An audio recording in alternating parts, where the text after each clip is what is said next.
We are going to do our big class Bible drills, and we're going to start with books of the Bible. So how many books are in the Bible?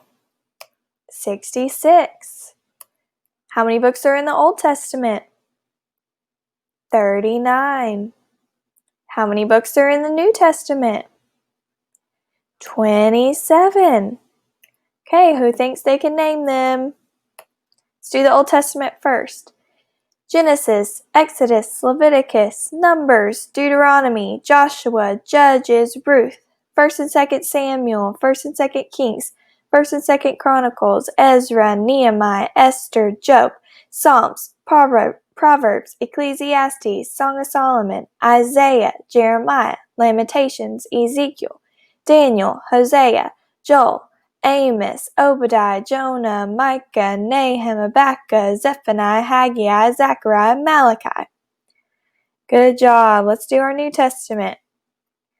Matthew, Mark, Luke, John, Acts, Romans, 1st and 2nd Corinthians, Galatians, Ephesians, Philippians, Colossians, 1st and 2nd Thessalonians, 1st and 2nd Timothy, Titus, Philemon, Hebrews, James, 1st and 2nd Peter, 1st and 2nd, 3rd John, Jude, and Revelation.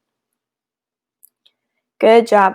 What are these 5 things God told Moses to go to Egypt to tell Pharaoh to let my people go? Did Pharaoh let God's people go? No. So how many plagues did God send? 10. Okay, let's name them. The water turned to blood, the frogs, the lice, the flies, the cattle died, the boils, the hail, the locusts, the darkness, and the firstborn died. Now we're going to do our 12 sons of Jacob, or our 12 tribes of Israel. The first one is the one that sounds like a sandwich, as Miss Emily would say. Reuben, Simeon, Levi, Judah, Issachar, Zebulun, Benjamin, Dan, Naphtali, Gad, Asher, and Joseph. Good job. Which tribe was the smallest tribe? Benjamin. Which tribe did the priests come from?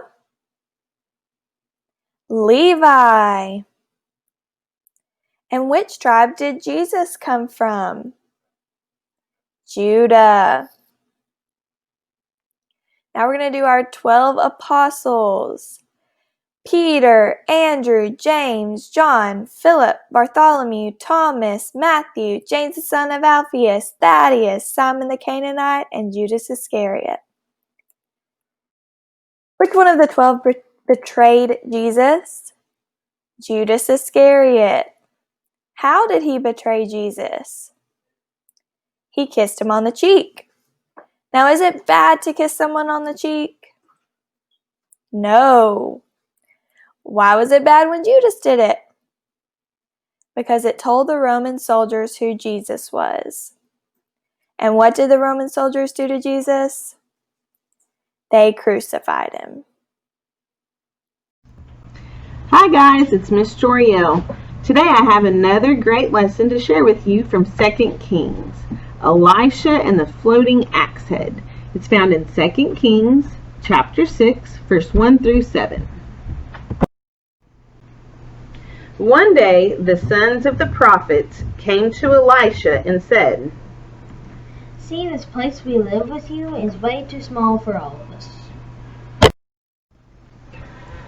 Please let us go to the Jordan River, and every man can take a beam from there, and we can make a place where we can live." These men were asking Elisha if they could go to the Jordan River and cut down some trees to build a bigger house for all of them to live in. Elisha said, "Go." One of the men said, "Please go with us."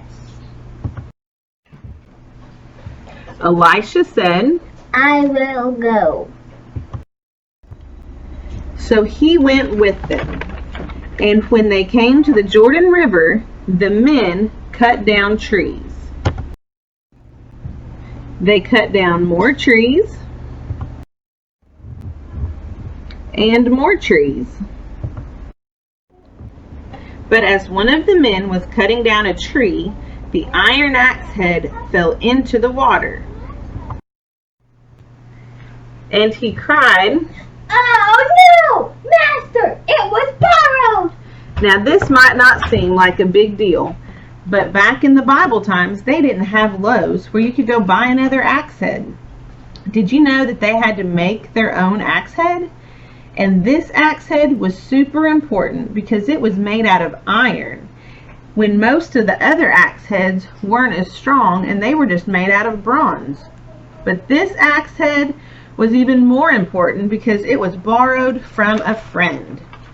Have you ever borrowed something from a brother or a sister? Maybe you borrowed a toy from a friend, a toy that was very special, and then you lost it. How did you feel? That has happened to me before, and I felt so sad that I had lost my friend's special toy. And I was scared because I knew my friend was going to be sad when I had to tell him that I'd lost it. Let's get back to our lesson and find out what happened to the axe head. The man was so sad, and he told Elisha that he had borrowed the axe head. Elisha said, Where did it fall? The man showed him the place. Elisha cut off a stick. He threw it in that very place. He made the iron axe head float. Now, I don't know how much you know about iron, but would an iron axe head float? No. Iron is very heavy, so it would sink to the bottom of the river. This was a miracle that only Elisha, who was a prophet of God, could do. The man was so amazed, he just stood there looking at the floating axe head. Elisha said, Pick it up. So the man reached out into the Jordan River and picked up the iron axe head. The man was able to put the iron axe head back on the handle and fix his friend's axe. He was so happy, and I'm sure he was thankful Elisha was there to help him. The sons of the prophets were able to take the trees they had cut by the Jordan River and build a bigger house for all of them to live in. Now this might seem like a silly story to be in 2 Kings, a story about a floating axe head. That's kind of crazy. But it's a good reminder for all of us that no matter how big or small our problems are, God loves us so much that He always cares about us and whatever happens to us. Maybe the next time you guys are playing in the bathtub, you could try playing with different toys to see if they sink or float. I hope you have a great week. Hope to see you soon. Bye. Hi, boys and girls. It's Miss Deshawn. And Sadie. And we're going to do a little something different today to review our story that Miss Joriel did with you. She talked to you about the story about Elisha and the floating axe head. Okay, we've been learning a lot of stories from 2 Kings, about Elijah when he went up in the whirlwind and all the different miracles that Elisha has performed. So this one I thought was really cool. So the men go to the Jordan River. They're cutting down trees with an axe. And so what is, Sadie, tell them what an axe is. Axe is something you use to they cut down trees. Do not use it. She can use it, but I can't. Okay, I don't think that I really want to use an axe either, but we don't have an axe here today, but we're going to do a little game called Sink or Float. And we're going to first of all see if we can recreate the miracle that Elisha did. Okay, so we're going to use this hammer to represent the iron axe head. Now hold on, don't put it in yet. We've got a bucket of water. So when we get done with our game, I want you to see if you could do it at home to help you remember the story. Okay, so in the story, the man was cutting down trees and his iron axe head fell into the water. Okay, so let's pretend that that's the iron axe head. And does it sink or float? Sink. It sinks for sure because it's really heavy. Now, wait just a minute. Okay, so he was really sad because the iron axe head didn't belong to him. It belonged to someone else. He had borrowed it, and so he asked Elisha to help him. And what did Elisha tell him to throw into the water? A stick. A stick. Now, when Elisha threw in the water, what did it make what happened to the iron axe head? It floated. It made it float. Okay, were we able to make the hammer float, Sadie? No. The stick No. will float, but the hammer will not. Yeah, we were not able to do this miracle. Why could we not do this miracle? Because Elisha did it with God's help. That's right. Elisha was a prophet of God. We don't have the way to do miracles today. Okay, so we weren't able to do that. So here's our game. We're going to hold up different objects, and we're going to guess. Sadie's going to guess if it's going to sink or float. Okay? All right. A little far. Okay, what do you think? Sink or float? Sink? Okay. Put it in there and sink. Yep, sink. All right, and you can just leave them in there. All right, try the plastic fork now. Plastic. That one was metal. Okay. You didn't guess. I think it will float. Float. Okay, I think you cheated, though, because you did it before you're supposed to guess. Okay, so that one floated. All right. All right, you want to try? Ooh, let's do a crayon. Ooh. Guess. Sink or float? Should we take the wrapping off of it? No, you don't have to. You didn't guess. Sink or float? Float. Float. All right, let's see if you're Wait, right. it sinks. Wait, let's try. It just sinks. Huh. It sinks. All right, let me Crown try. sinks. Let's see. Your water. Oh, that one sinks. Has Oh, it? no. Okay. All right, what else do we have? Drop a crown of water in it. Do never drop it in water. Okay, here's a pen. Up. Guess. What do you think? Sink or float? Sink. Sink. Okay. Sort of. Sort of heavy. Sink. All right. Ping pong ball. Guess. Float. Float. Hey, you got that one right. Okay. So, try this. Try a penny. What do you think? Sink or float? A penny. Sink. Sink.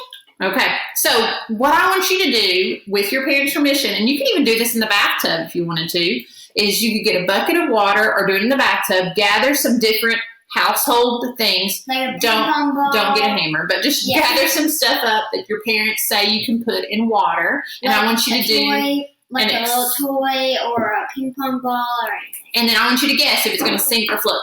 Okay, and hopefully that'll help you remember the story of how Elisha was able to make the iron axe head float by There's throwing still some in a more stick. stuff. Okay, well, we're going to stop our video, but Sadie wants to continue the experiment, okay? And so we'll see you next time. Bye. Oh, my aching seat. It's killing me. I'll never be able to sit down again. Rats. Why did I have to get caught anyway? I can never get away with anything. I just hate spankings. Hey, what's happening? I heard all the crying and yelling. What's wrong? Did you get your finger stuck in an electric pencil sharpener? Did you sit down in a nice shady spot and find a cactus under your seat? Did you... No, just hush. I'm upset. Can't you see? Oh, I know what it might be. This happened to me once. Did you eat a bowl of delicious spaghetti and find out afterwards that it was your dad's fish bait? No, I didn't. Now hush. Well, were you... No, I'm yelling because my horrible old mom and dad are so mean to me. They don't even love me. I think they're sorry I was even born. Do you really think that, Leroy? I sure do. I just got a big bust ache and I didn't even do anything. You talk about a hot seat. Well, I've got one now. You didn't do anything? Well, not much of anything. What did you do, Leroy? Okay, all I did was just accidentally get into Dad's red paint, just sitting out there. I knew nobody wanted it or else they'd used it. And the garage looked kind of yucky, kind of plain. Looked so bare, I decided to decorate it. Decorate your dad's garage. How did you do it? Well, I wrote my name all over it and all these different kinds of handwriting. You mean you wrote your name all over the garage in red paint? Yeah, it looked really cool though, I thought. Then I got up the ladder and climbed up on the roof, see if I could decorate it up too. And that's when they caught me. I didn't even deserve my old spanking. I was just trying to help out. Guess my dad wants an old yucky garage. Leroy, didn't you tell me once that your dad told you to keep out of his paint? Yeah, but that paint wasn't good for anything anyway. It was a long time ago that my dad told me that, like a whole week. Oh yes, that paint was good for something. I heard your dad talking to mine the other day. Your dad said he was going to repaint your old bicycle with it and really fix it up as a surprise for your birthday. Oh no. I've wanted a red bicycle for 2 whole years. Look what I've done now. And wasn't it just last week that your mom told you to keep off the garage roof? Well, that was dumb of her. D-U-M dumb. No, it wasn't. Your dad said there were some rotten places up there, and if you stepped on them, you'd fall through and really hurt yourself. You tell me the truth. Sure, Leroy. When your parents tell you to do something, they've usually got a pretty good reason, even if you don't know what it is. Even if you don't agree, you need to obey them. Well, I might. They didn't spank me all the time. They don't even love me. Yes, they do. They don't like to spank you, but sometimes that's the only way you'll pay attention to them. If they didn't love you, they wouldn't care what happened to you or what you did. That's how I know they love you very much. Oh. I guess I'm gonna have to start being obedient. Let them know I love them too. I got a great idea. I'll go with my dog Fido to obedience school. If they can teach Fido to mind, I bet they could teach me too. Obedience school, here I come. Here, Fido. Well, it's finally happened. Leroy's gone to the dogs.